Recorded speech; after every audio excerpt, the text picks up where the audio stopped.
Welcome to the Amon Weekly Crypto News Roundup. I'm your host, Lloyd Newkirk, and it's time for another weekly roundup of the top stories from the blockchain and crypto world.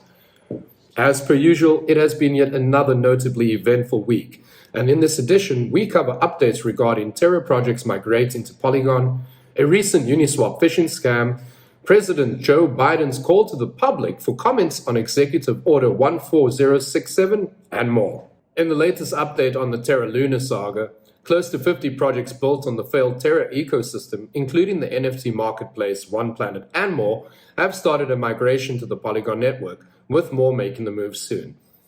According to Ryan Wyatt, Polygon CEO, the network is accepting these projects with open arms. Wyatt took to Twitter stating, "Update. Terra projects have begun migration. Over 48 projects and counting, including One Planet NFT, an exclusive Polygon marketplace, and Derby Stars HQ. It was so awesome to help and welcome all these wonderful developers to our thriving ecosystem. Well done. Love Matic." Wyatt went on to state that in addition to the 48 pilot projects currently migrating to Polygon, that the platform expects more projects to follow suit. He stated, "We're opening our arms to all who want to come over. A lesson learned in the Terra collapse is that it is very wise to be on an EVM-compatible chain so that you don't have to rebuild. So I just hope that wherever developers go, they go with EVM in mind for longevity." As some of you might have already heard, Wyatt's tweet is the latest development and confirmation of an earlier tweet posted in May, where the CEO stated that the network would work towards making the migration seamless by providing the necessary infrastructure for these projects to thrive. In what marks the first announcement since June 30, ailing crypto lender Celsius announced that it has filed for Chapter 11 bankruptcy protection in the U.S. Bankruptcy Court of the Southern District of New York, as per a statement issued late Wednesday. The official statement reads, "Today's filing follows the difficult but necessary decision by Celsius last month to pause withdrawals, swaps, and transfers on its platform to stabilize its business and protect its customers.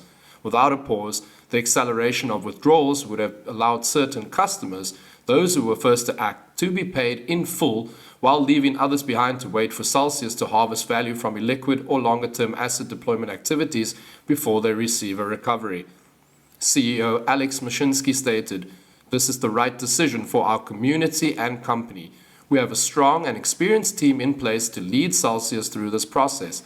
I am confident that when we look back at the history of Celsius, we will see this as a defining moment where acting with resolve and confidence serve the community and strengthen the future of the company." At the time of the announcement, Celsius has $167 million in cash on hand, which is reported to provide sufficient liquidity to support several specific operations during the firm's restructuring process.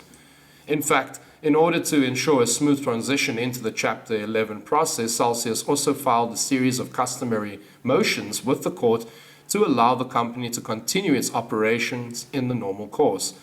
The first-day motions include requests to remunerate employees and continue their benefits without disruption. However, at this time, Celsius has not requested the authority to allow for customer withdrawals, and these claims will be addressed during the duration of the Chapter 11 process. In not-so-great news, liquidity providers of the Uniswap v3 protocol were recently the victims of a sophisticated phishing campaign, resulting in attackers stealing more than $4.7 million worth of Ethereum. Harry Denley, a security researcher at MetaMask, was one of the first to detect the attack. He took to his Twitter profile to alert his 13,000 followers on July 11 that 73,399 addresses had been sent malicious ERC20 tokens to steal their assets. It was reported that at least 4.7 million in Ether had been stolen in the attack, as per the tweet from Binance CEO Changpeng Zhao. However, there have also been reports from the crypto community that there might be more significant losses from the attack. ZeroX Sisyphus, a renowned crypto Twitter figure, reported on July 11th that a large LP holding around 16,140 Ether, worth 17.5 million at the time of recording this, could have also been a victim of the phishing attack.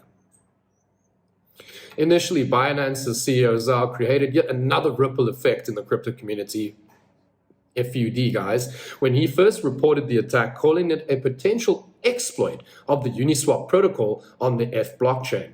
However, soon after his initial post in a conversation with the Uniswap team, it was noted that the attack was part of a phishing scam instead of an issue with the protocol itself.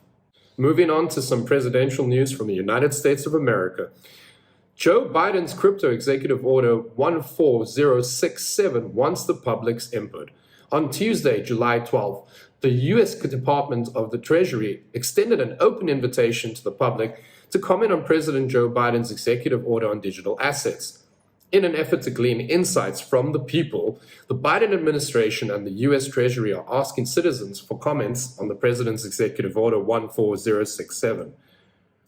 The Undersecretary of Treasury for Domestic Finance, Nellie Liang, in a statement said, "For consumers, digital assets may present potential benefits, such as faster payments, as well as potential risks, including risks related to frauds and scam. The Treasury Department is seeking to benefit from the expertise of the American people and market participants by soliciting public comment as we engage in this important work." The executive order, named Ensuring Responsible Development of Digital Assets, was signed back on March 9th and outlined the nation's policy objectives towards digital assets such as Bitcoin, Ethereum, and stablecoins. Furthermore, the order has called out several other government agencies to align with it in an effort to regulate cryptocurrencies and protect the consumer. At this stage, the order has entered a public input phase. Anyone seeking to comment on the order has until August 8th, just 4 weeks to do so. Yesterday's notice released by the Treasury calls the stage an opportunity for any invested parties to provide any valuable input and bring forward any recommendations on the implications of development and adoption of digital assets and changes in the financial market and payment infrastructures for United States consumers, investors, businesses, and for equitable economic growth. Moving on to Bitcoin. While many in the crypto community believe that Bitcoin might fall further in price, the CoinShares Chief Strategy Officer Malcolm Demers believes that the OG cryptocurrency will reach all-time highs within the next 2 years. Appearing on CNBC's Squawk Box on Monday, Demers cited the fact that Bitcoin has always been a cyclical asset with drawdowns from peak to trough at 80 to 90% historically. Now, despite Bitcoin currently sitting at about 65% down from its all-time highs in November 2021, Demers believes there is still room for some downward correction. That being said, the CoinShares CSO noted that there has been strong support around $20,000 and that she did not expect Bitcoin to fall below $14,000. She predicted the pain would be a distant memory by 2024, stating, "In the next 24 months, we will see new all-time highs in Bitcoin." It's a bold statement, especially since Bitcoin seems to be struggling below the 20,000 level yet again, having dropped to around $19,000 at the time of recording this. Bitcoin dropped through a major support level on Tuesday, falling below $19,700 amid a sell-off in broader markets that saw equity indexes decline and the euro approach parity with the US dollar. Finally, time for some light-hearted news in the realm of mainstream crypto adoption. The English Premier League team Manchester City seems to be taking another shot at a crypto partnership just 6 months after departing from a previous sponsor. On Monday, July 11th, the football club announced that the cryptocurrency platform OKX would become its official training kit partner for the upcoming season. OKX's logo will feature on both the men's and women's first team's training kits. In a statement to the press, Haider Rafiq, Global Chief Marketing Officer at OKX, stated, "Our partnership with Man City has provided a great platform through which we have the opportunity to educate those curious about crypto and offer those already involved the training they need to participate responsibly." The official announcement is accompanied by several artworks featuring various Man City players, including the club's recent signing of Erling Haaland from the street artist AXA P19 and the Global Street Art Agency. The partnership between Man City and OKX was first inked back in March, not too long after the club cut ties with its previous partner at 3 Key Technologies. The partnership with the mysterious 3Key Technologies was abruptly ended after questions were reportedly raised regarding the entity's ownership. And that's it for this week's Amon Weekly Crypto News Roundup. For all things crypto, blockchain, and more, be sure to check our blog daily, and remember to follow us on Twitter.